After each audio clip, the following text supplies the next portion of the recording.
বন্ধুরা, একটি গুরুত্বপূর্ণ খবরে নজর রাখব। যোগ্য অযোগ্য লিস্ট কি আজই জানা যাবে? এই সময় পেপারে বন্ধুরা এই সংক্রান্ত একটি বিস্তারিত রিপোর্ট প্রকাশিত হয়েছে। 26,000 চাকরি অলরেডি বাতিল হয়ে গিয়েছে, আপনারা জানেন। এবং সেখানে যোগ্য এবং অযোগ্য শিক্ষকদের তালিকা কি আজ সোমবার প্রকাশিত হবে? এ ব্যাপারে যদিও স্পষ্ট উত্তর রবিবার মিলল না। এই সময় পত্রিকায় লেখা হয়েছে, চাকরিহারা শিক্ষকদের তরফে রাজ্য সরকারকে যে ডেডলাইন দেওয়া হয়েছিল তা শেষ হচ্ছে আজই।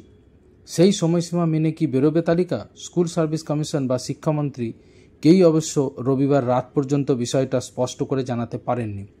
শিক্ষা দপ্তরের একটি সূত্র জানাচ্ছে তালিকা প্রস্তুত আছে, কিন্তু আজ তা প্রকাশ করা হবে কিনা সে ব্যাপারে কোনো স্পষ্ট নির্দেশ এখনও মেলেনি উপর মহলের তরফে।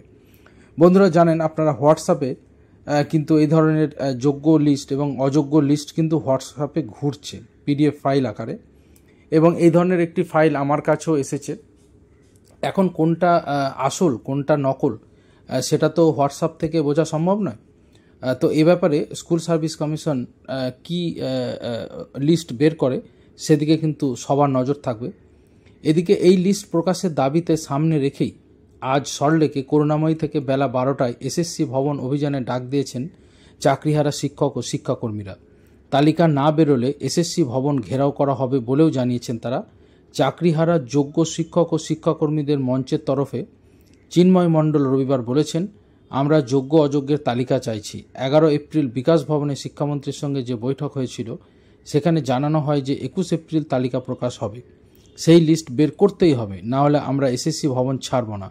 ইতিমধ্যেই নানা জেলা থেকে কলকাতার উদ্দেশ্যে রওনা দিয়েছেন চাকরিহারা শিক্ষক শিক্ষাকর্মীরা। অনেকে ইতিমধ্যেই মহানগরে পৌঁছে গিয়েছেন। কেন তালিকা প্রকাশকে এত গুরুত্ব দিচ্ছেন চাকরিহারারা? পত্রিকায় লেখা হয়েছে, 2016 এসএসসিতে 22 লক্ষ পরীক্ষার্থী ছিলেন। এদের মধ্যে চাকরি পান প্রায় 26,000 শিক্ষক ও শিক্ষাকর্মী। কিন্তু যোগ্য অযোগ্য ভাগাভাগি না হওয়ায় পুরো প্যানেলই বাতিল করেছে সুপ্রিম কোর্ট। চাকরি হারিয়েছেন এত মানুষ। সরকার জানিয়েছে বিষয়টি নিয়ে রিভিউ পিটিশনে যাবে তারা। চাকরিহারারাও জানান সুপ্রিম কোর্টে তারা পুনর্বিবেচনা বা রিভিউ পিটিশন করবেন, কিন্তু এজন্য জরুরি যোগ্য অযোগ্য নির্দিষ্ট করে দেওয়া তালিকা। তাহলে আদালতের কাছে যোগ্য শিক্ষকরা জোরালোভাবে চাকরির দাবি জানাতে পারবেন বলে মনে করা হচ্ছে। একই সঙ্গে অবশ্য তাদের দাবি, এই তালিকার মাধ্যমে চিহ্নিত করে টার্মিনেট করতে হবে অযোগ্যদের। যোগ্যদের সার্টিফাইড কপি দিতে হবে, যাতে আদালতে চাল এবং কাকড় আলাদা করা যায়। বন্ধুরা বুঝতেই পারছেন অত্যন্ত গুরুত্বপূর্ণ এই অংশটা। 11 এপ্রিল বৈঠকের পরে শিক্ষামন্ত্রী বলেছিলেন, আমাদের কাছে যোগ্য অযোগ্য তালিকা রয়েছে, 22 লক্ষ ওএমআরের মিরর ইমেজ, এবং ওই তালিকা প্রকাশ করতে আমাদের অর্থাৎ শিক্ষা দপ্তর, মধ্যশিক্ষা পর্ষদ বা এসএসসির সমস্যা নেই, কিন্তু তা প্রকাশের আগে আমাদের আইনি দিকগুলি নিশ্চিত করতে হবে। রবিবার অবশ্য যোগাযোগ করা হলেও পত্রিকার তরফ থেকে জানানো হয়েছে যে যোগাযোগ করা হলেও শিক্ষামন্ত্রীর কাছ থেকে কিন্তু কোনো জবাব পাওয়া যায়নি। এসএসসির কর্তারাও এদিন পর্যন্ত আইনি পরামর্শের কথাই শুনিয়েছেন, কিন্তু তালিকা বেরোবে কি না স্পষ্ট করেননি।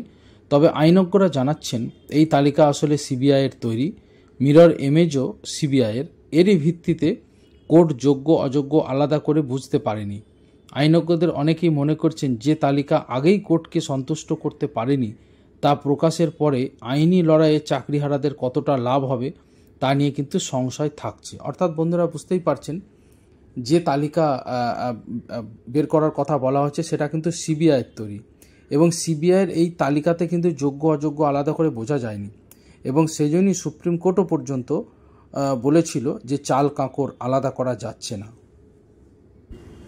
এখন কি হবে সেটা তো জানা যাবে। অবশ্যই এসএসসি কী সিদ্ধান্ত নেয় তারা অবশ্যই সরকারের সাথে আলোচনা করবে। যদিও এসএসসি স্বশাসিত সংস্থা, কিন্তু আমরা জানি কোনো স্বশাসিত সংস্থায় কিন্তু সেভাবে স্বাধীনভাবে কাজ করতে পারে না। সেটা কেন্দ্রীয় নির্বাচন কমিশন হোক, রাজ্য নির্বাচন কমিশন হোক, বা কেন্দ্র রাজ্যের অনেক স্বশাসিত সংস্থা রয়েছে আমরা জানি। যেমন ধরুন কেন্দ্রের মানবাধিকার কমিশন, বা রাজ্যের যে মহিলা কমিশন, কেন্দ্রের মহিলা কমিশন, দেখুন এগুলো প্রত্যেকটাই কিন্তু নিজের নিজের সরকারের কিন্তু লোকই বসানো থাকে এবং তাদের হয়েই কথা বলে। তো একইভাবে পশ্চিমবঙ্গে এসএসসি বলুন বা বিহার, ইউপিতে তাদের যে স্বশাসিত শিক্ষার নেওয়ার যে এজেন্সিগুলি রয়েছে পরীক্ষা রিক্রুটমেন্ট নেওয়ার জন্যে, তারা কিন্তু কেউই সরকারের ঊর্ধ্বে নয়।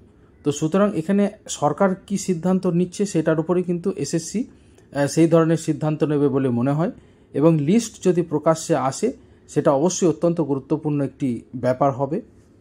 এবং সেই লিস্টকে সামনে রেখে, অর্থাৎ যোগ্য তালিকা এবং অযোগ্য তালিকাকে সামনে রেখে হয়তো কোর্টও কোনো সিদ্ধান্ত নিতে পারে। হয়তো যারা যোগ্য তাদের হয়তো চাকরি 31শে ডিসেম্বর পর্যন্ত নয়, তাদের চাকরি হয়তো 60 বছর পর্যন্ত হয়ে যেতে পারে। অর্থাৎ কোর্ট হয়তো কনভিন্স হতে পারেন।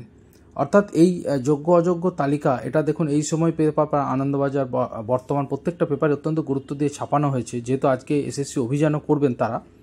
তাই যোগ্য অযোগ্য এই লিস্ট যদি প্রকাশ হয় তাহলে অনেকটাই